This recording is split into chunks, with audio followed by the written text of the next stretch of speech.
They thought humans were centuries behind in the far reaches of the galaxy. The Krivix Empire floated strong and fearless.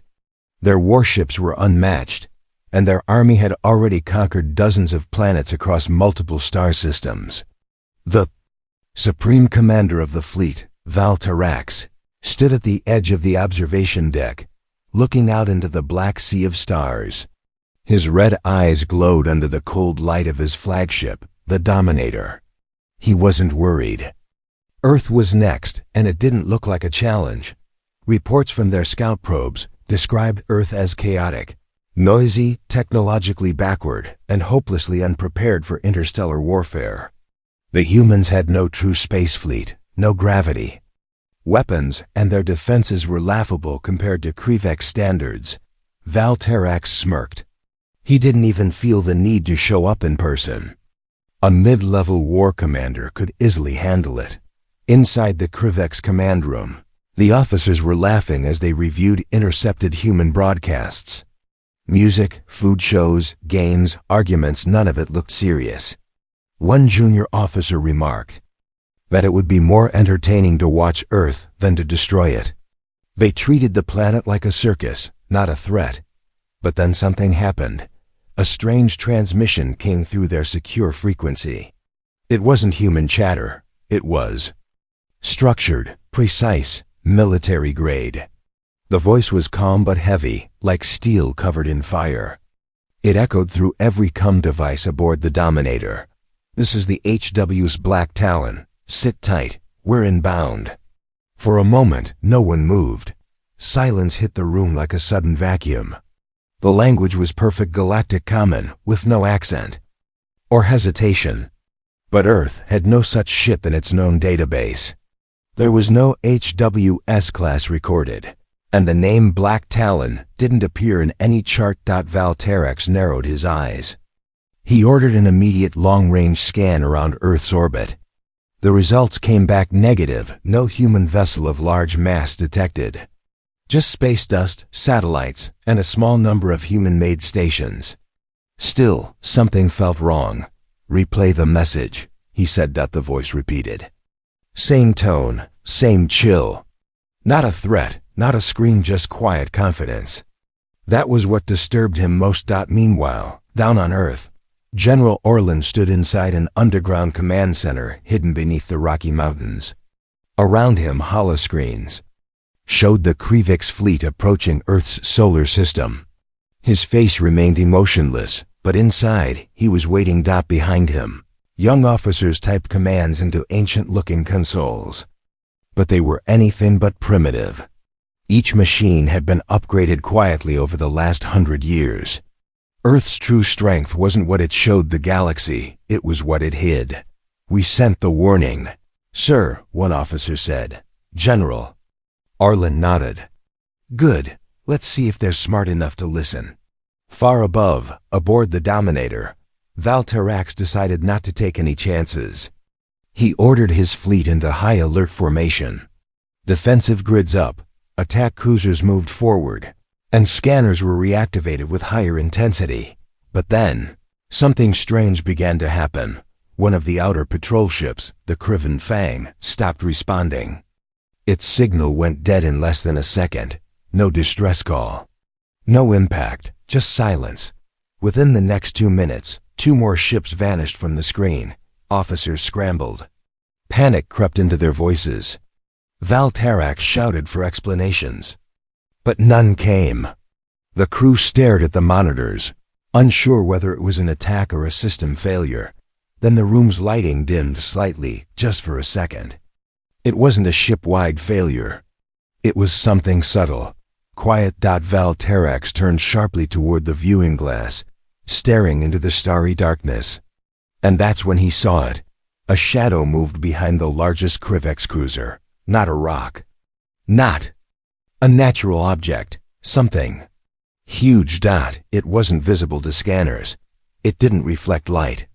It floated like a ghost, too massive to be invisible, too quiet to be friendly. A deep hum began to vibrate through the floor. Not from their own ship, from something outside. Something waking up. Valtarax clenched his claws.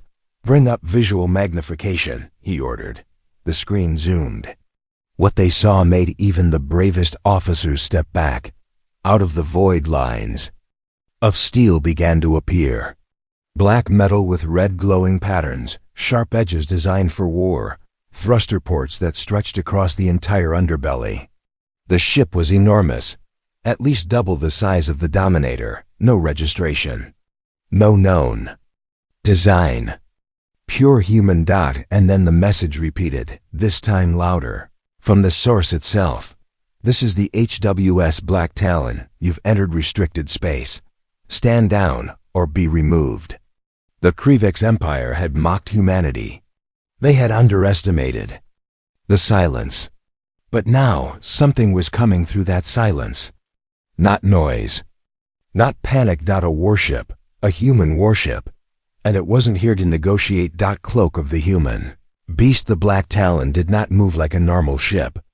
It drifted silently, without thrusters flashing or shields flaring, as if it belonged to the shadows of space itself. The Krivix flagship sensors failed to detect anything about it. No energy readings, no heat, no communication channels open, and yet, it hovered only a few kilometers from their command fleet. For the first time in decades, Commander Valterax felt the presence of something that refused to follow the known laws of war. This was not just an enemy ship. It was a message. The bridge of the Dominator was in chaos. Officers scrambled to recheck scanners, certain they had made an error, but the result remained the same. The Black Talon was invisible to all known tracking methods until it chose to reveal itself. It hadn't attacked. It hadn't even moved aggressively. But in the last 10 minutes, 5 Krivix ships had gone silent, and one of them, the assault carrier Brav Ken, had completely vanished, leaving behind only a rapidly freezing cloud of vapor where it used to be. No explosion, no wreckage. Just nothing. Valterax tried to calculate. How could a planet like Earth, considered a technological child by galactic standards, produce a ship capable of this level of stealth? How did they even learn cloaking at this scale? The Empire had been ruling space for over 200 years and never encountered anything like this. A vessel this large should have gravitational presence, engine trails, even a minor power signature. But the Talon floated like a ghost scene only when it wanted to be. Back on Earth, inside the Rocky Mountains, General Orlan watched the live feed from a deep bunker, reinforced with planetary shielding. The feed came from quantum satellites hidden in orbit long before first contact with the Krivix. His fingers tapped calmly on the desk. His voice was steady as he spoke to his team, though the room around him was thick with tension.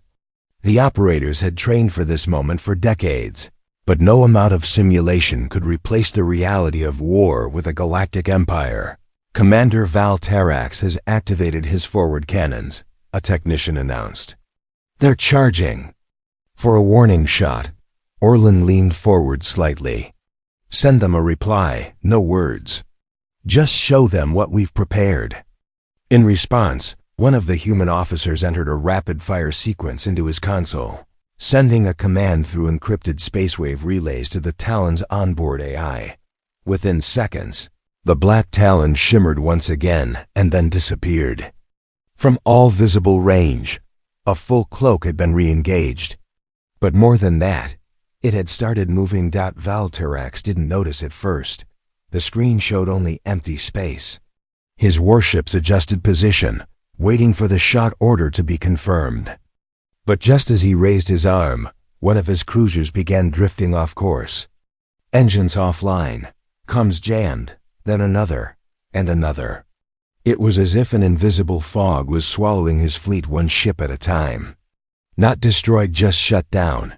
Powerless. The Dominator's internal alarm rang out, and finally, the main view window picked it up. The Black Talon had emerged again, but now it was closer. Much closer. Its front-facing hull was covered with unknown materials, sharp, jagged, beautiful in a terrifying way. The structure pulsed with red lines of what looked like living circuitry. Strange symbols glowed across the body, some Krivix, some unknown. and some that matched ancient alien languages believed to be extinct. This ship was not just built by humans. It was a hybrid born from everything humans had learned, scavenged, and evolved in secret. One Krivex officer whispered that the ship looked like a beast, a machine given the soul of a predator.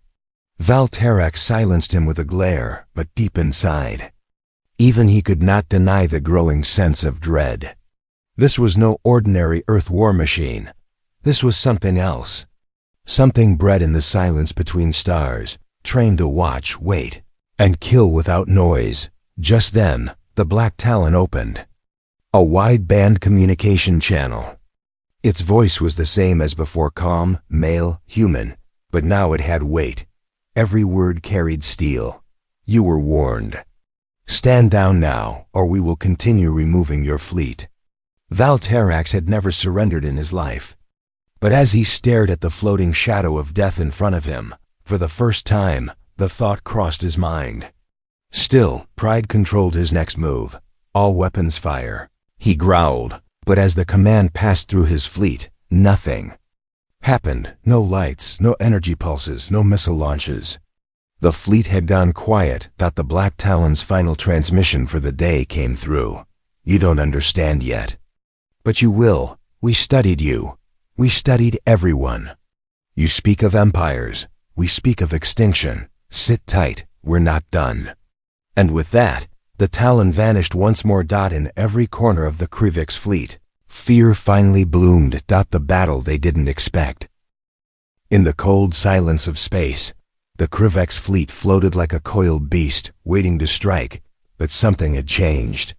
The pride that once filled the command bridge of the Dominator was now replaced by silent glances, tight jaws, and the feeling that something unseen had taken control of the battlefield.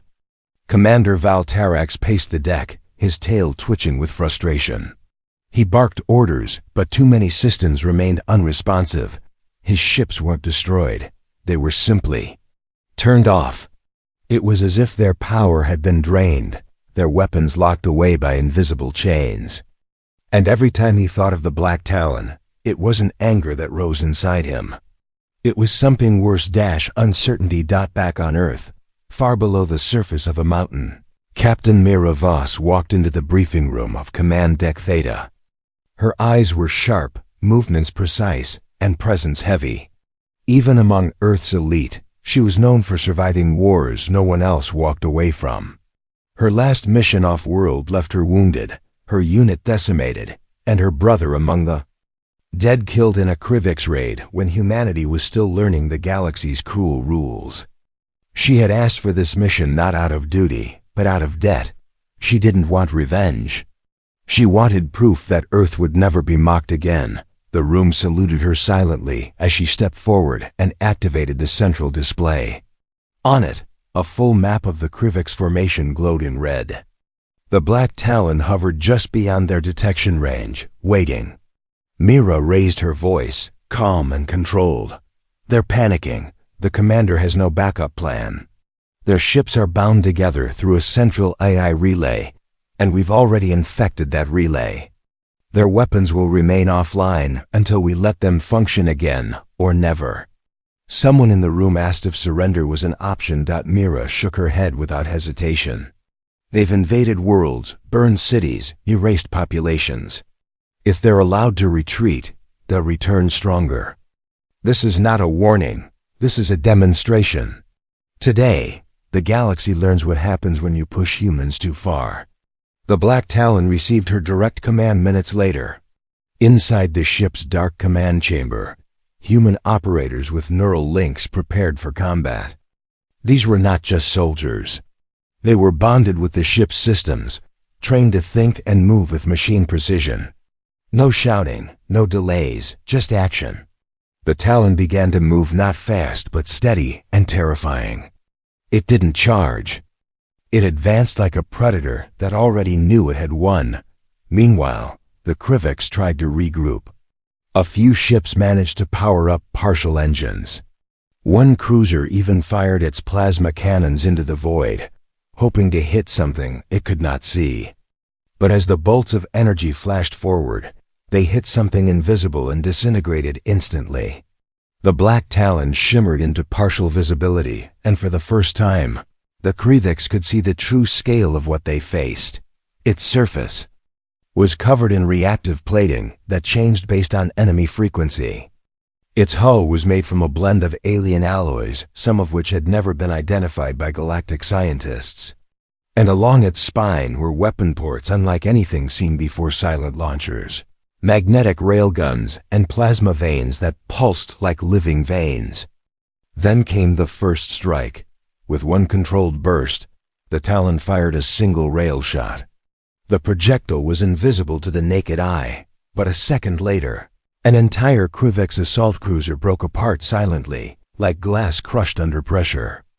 No explosion, no flames, just complete structural collapse from within. Every Krivix officer on the Dominator stared in disbelief. One shot, one kill. Panic spread. Valterax ordered full evasive maneuvers, but only 3 ships responded. The others were still locked out, their systems hijacked. He screamed into his comms, demanding answers, but received only static. Finally, he turned to his communications officer and ordered him to hail Earth directly. "We'll negotiate. They've made their point. Let's end this before they go further." But the Black Talon didn't stop. It moved between ships like a shadow, disabling, disarming, and dismantling their war machines. No waste, no mercy. And still, not a single human had been seen face-to-face. Then, the screen on the Dominator flickered, and a human face appeared. It was Mira Voss, her expression unreadable. "I'm not here to talk," she said. "You entered our system without permission. You aimed your weapons at our planet. And now you think words will protect you. You don't get to make that choice anymore." Valterax tried to speak, but the feed cut out. The last thing he heard was Mira giving one simple order: begin judgment protocol.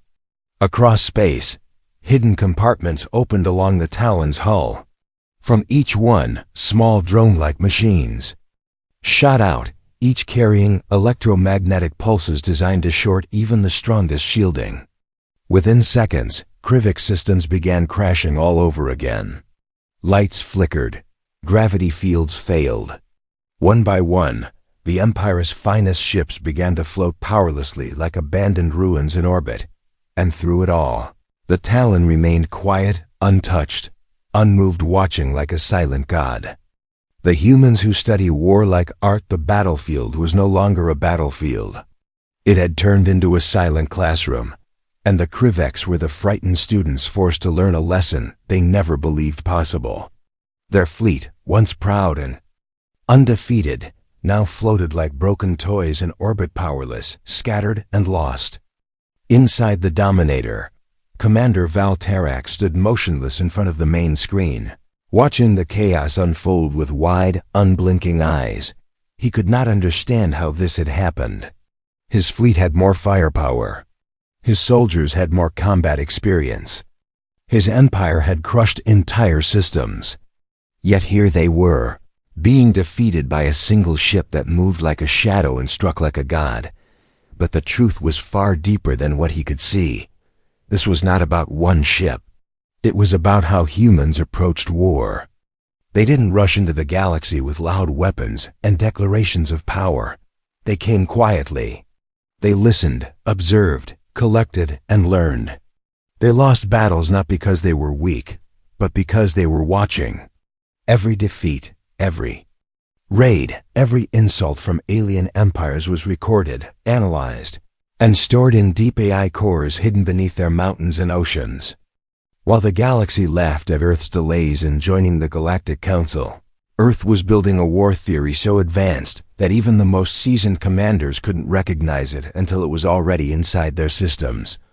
Inside the Black Talon, the war room was calm. Human operators sat with their eyes closed, neural cables linking their minds directly to the ship's core. On the surface, it looked like meditation, but in reality, their thoughts were flowing at machine speed. Each decision was based on years of simulations, battle logs, cultural psychology, and threat pattern recognition. Captain Mira Voss walked through the chamber with silent footsteps, reading the holographic updates as they floated beside her. She didn't shout. She didn't need to. Everyone here had trained for this very moment, not just physically, but mentally and philosophically. To them, war was not violence. It was precision. It was clear. It was a language spoken without words. One of the AI cores activated and displayed an ancient image one Mira had seen many times. It was from Earth's own history, a human general, standing alone against 100 enemies in the snow, holding nothing but a broken sword. She remembered the quote written below that photo in the training archives. Strategy is the shadow behind every blade. That's what humanity had become, not the blade, but the shadow. Not the explosion, but the silence before it. Back on the Krivik's flagship, engineers tried to bypass system locks, but every code was already changed, every firewall rewritten by an intelligence they could not trace. One Krivik officer, trembling, whispered that perhaps they were not fighting humans at all. Maybe these were machines pretending to be human. But Valterax knew better. He remembered the voice of Mira Voss, calm and cold, and he understood that. The worst part of this defeat wasn't the loss of ships, it was the loss of control. Humans weren't hiding their strength. They were hiding their mastery. A message flashed across all Krivik screens. Not spoken, but written in perfect Krivik's military script. You studied war to conquer. We studied it to survive. The difference is in the intention. One creates noise, the other creates silence. Valterax gritted his teeth. He had underestimated not just an enemy, but a philosophy. The Krivik's empire trained its commanders to dominate quickly, to destroy before resistance could form. But humans had shaped their military around survival. Every tool, every strategy, every piece of technology they used was tested under the assumption that they were always the weaker species. That assumption had become their greatest weapon, and now the Kriviks were living inside a human trap, not built of steel or fire, but built of understanding. Earth didn't need a fleet. It only needed to know how other fleets thought. That knowledge was more deadly than any plasma cannon. Mira's voice returned once more, this time broadcast across every Krivik ship, not through speakers, but through their own communication systems, hijacked with ease. You thought we were children lost in space. But we were students. Now the class is over, and you failed. At that moment, a wave of human boarding pods launched from the Black Talon. Not thousands, just a few. They were small, silent, sleek, and unmanned. They didn't crash into ships with brute force. They sliced through outer hulls using molecular blades, then released mist-like nanobots that spread through Krivik systems like a disease. Control panels melted, lights dimmed. Gravity engines sighed and shut down. No explosions, no screams. Just silence. Once again, in the corner of the Dominator, a young Krivik's cadet whispered. Something so quietly that no one heard it, but himself. They don't fight like warriors. They fight like history, and he was right. Because while the galaxy had trained itself to fight the enemies of the present, humanity had been preparing to fight every possible enemy of the future. The boarding of the beast, the Dominator's hallways, once filled with the proud footsteps of the Krivik's elite, now echoed with something colder silence mixed with mechanical whispers. The lights flickered not because of damage, but because control had been surrendered to a force they didn't understand. It wasn't sabotage. It was something smarter. Human boarding pods had breached the hull without noise or explosion. There was no blast, no fire, no rush of atmosphere. The walls simply opened in slices as if the ship itself gave permission for the invaders to walk in. The first group of human soldiers stepped into the Dominator like shadows cast by a war that never needed to shout. Their armor was black, shaped for movement and silence, with red slits glowing faintly from their helmets. They didn't speak. They didn't raise weapons. They moved as one, scanning, adjusting, calculating. Their presence was like fog in a dream, unnatural but impossible to ignore. Every Krivix guard that tried to resist was neutralized before he understood where the shot came from. Non-lethal, precise, clinical. But the humans weren't there to kill. They were there to separate. Mira Voss had given very specific orders. They were not conquerors. They were not destroyers. They were there to take control of the command structure and leave civilians untouched. The boarding crew knew exactly where to go. They knew which corridors led to military officers and which led to cadets or engineers. That wasn't luck.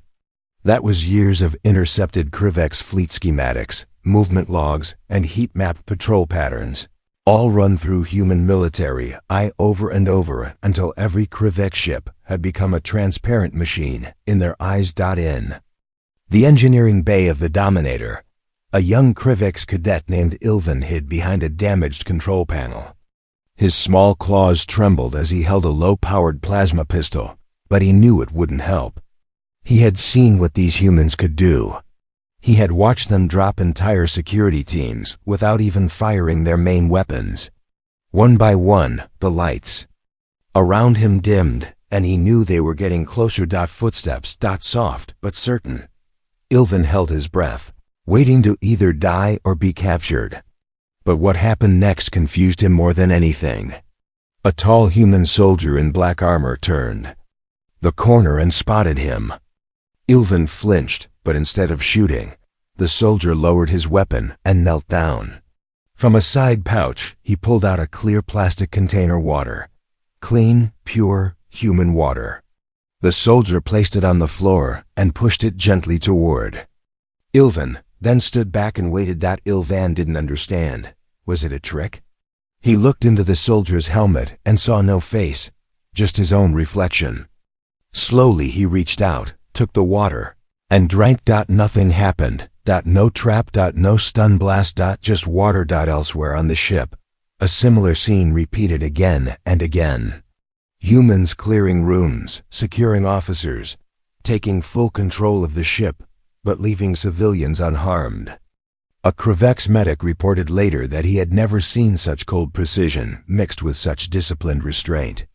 The humans knew exactly where the line was between war and cruelty, and they never crossed it. Not even once. And that's what scared the Krivix the most. Because if you can control that much power and still choose not to kill, it means you've reached a level of mastery that can't be explained by strength alone. It's not brutality. It's dominance shaped by purpose. Mira Voss stepped onto the bridge of the Dominator 23 minutes after the first breach. No resistance remained. Valterak stood surrounded by armed human soldiers, stripped of his command codes, his weapons, and his pride.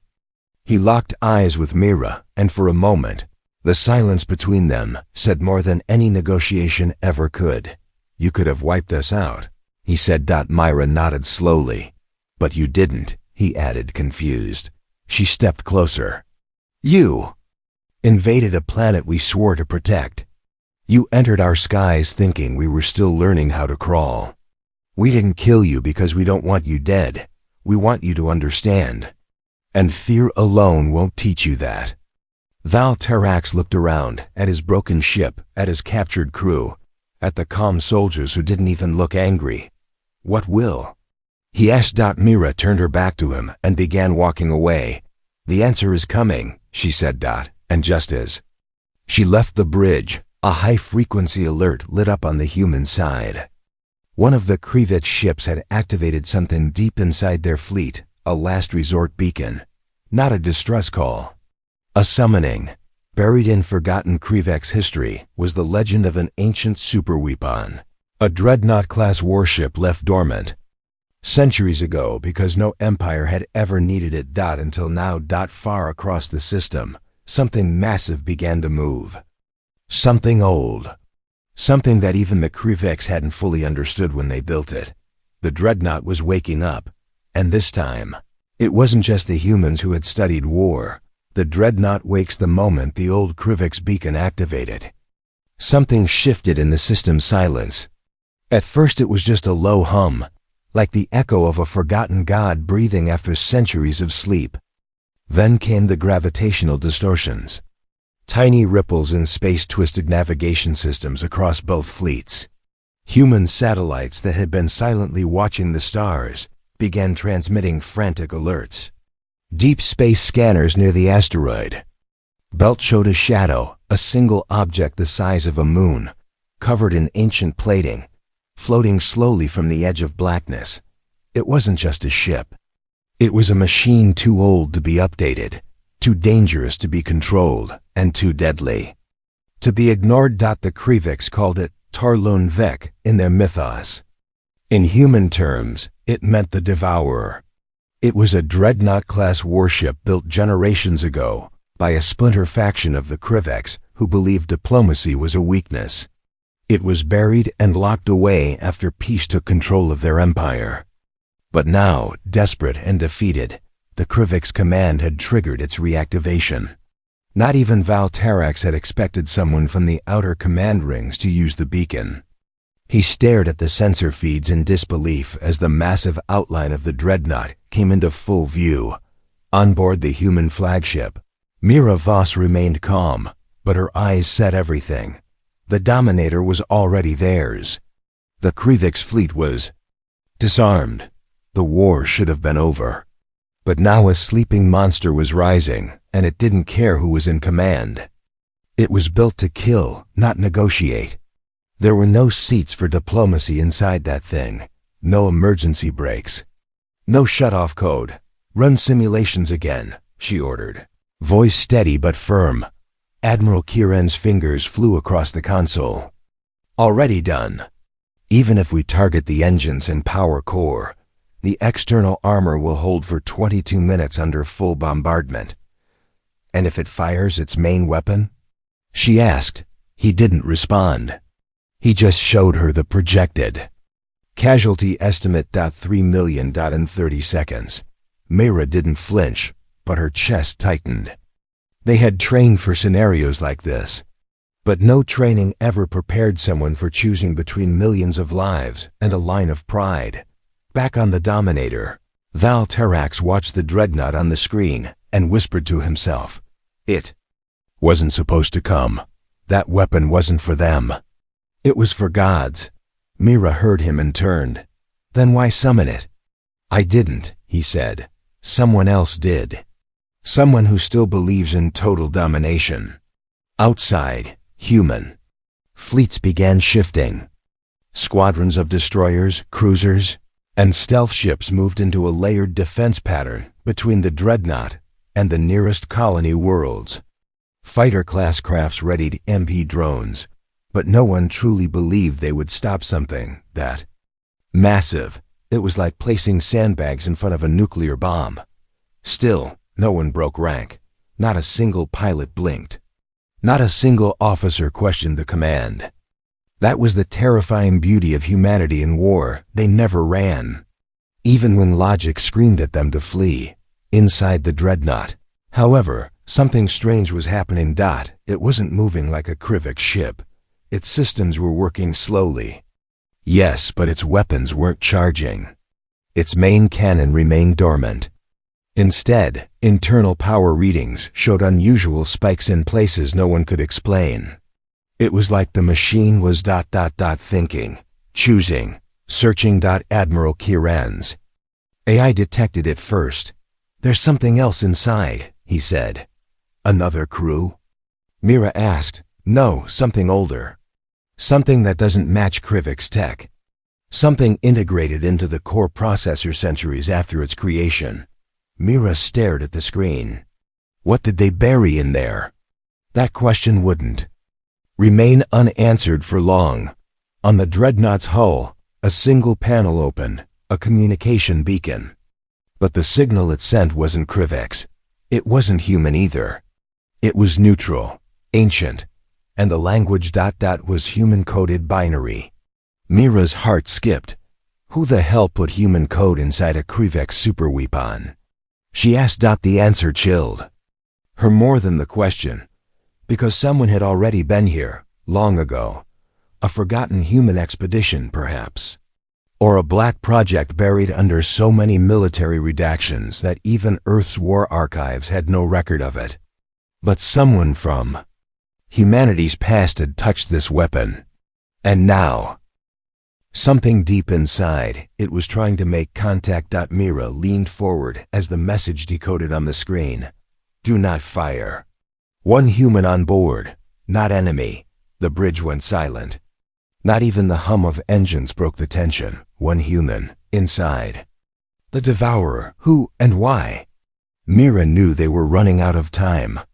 Either the dreadnought would fully wake and start destroying colonies, or someone inside it would explain the truth. She issued one final command. Prepare a boarding team.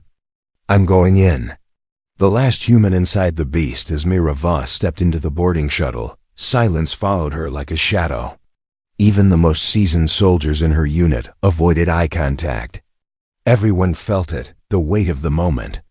The danger waiting ahead, and the sheer absurdity of the mission.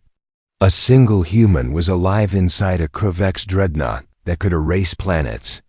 And she was going in unarmed to speak with him, not as a soldier, not as a commander, but as a human. The docking clamps sealed and the shuttle detached from the fleet.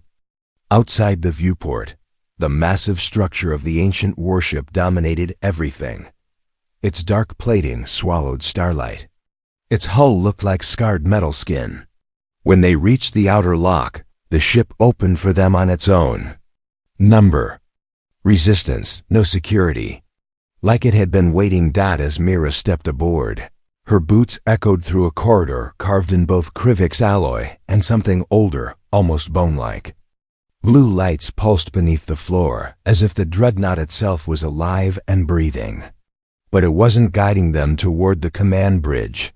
Instead, it led them deeper into the heart of the vessel, where no blueprint existed. They reached a chamber that looked more like a temple than a warship.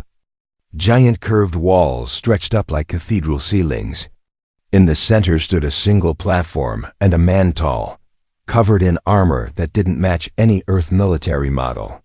His face was human, but pale, like he hadn't seen sunlight in decades.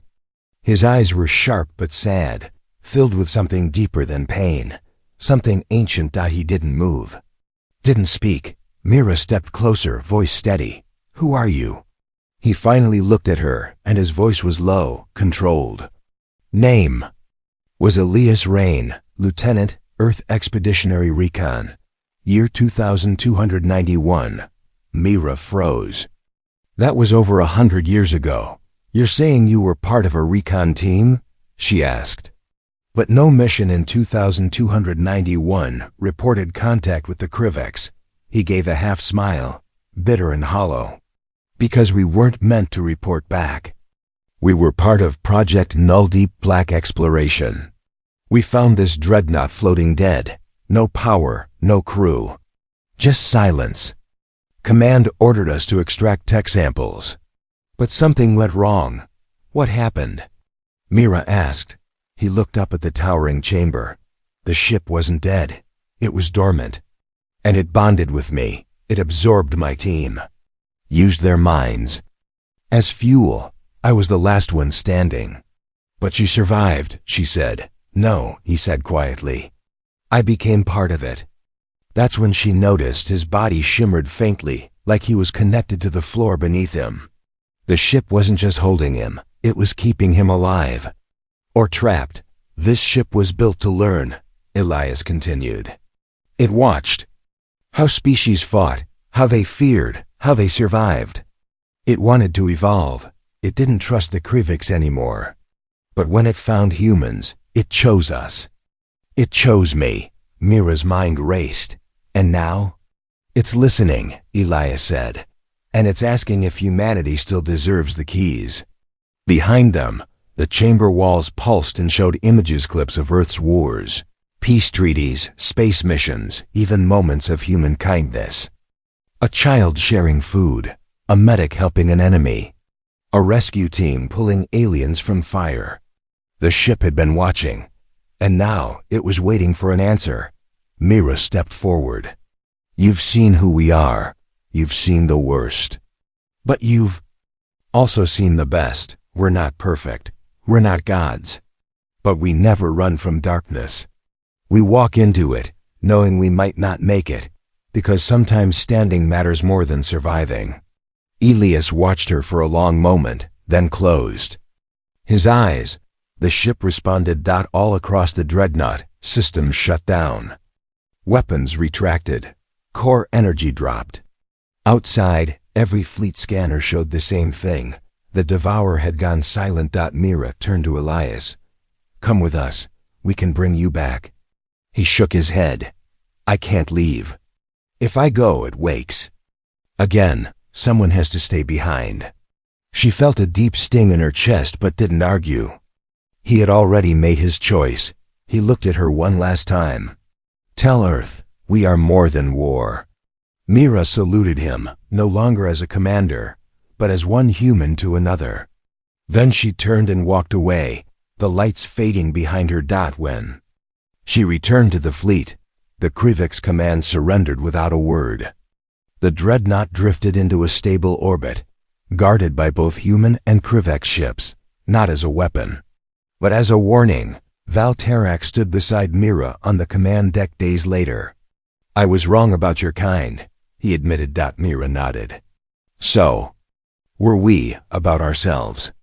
And from that day on, the galaxy didn't just respect humans for their weapons or willpower. It feared something far more powerful. Their humanity. The end.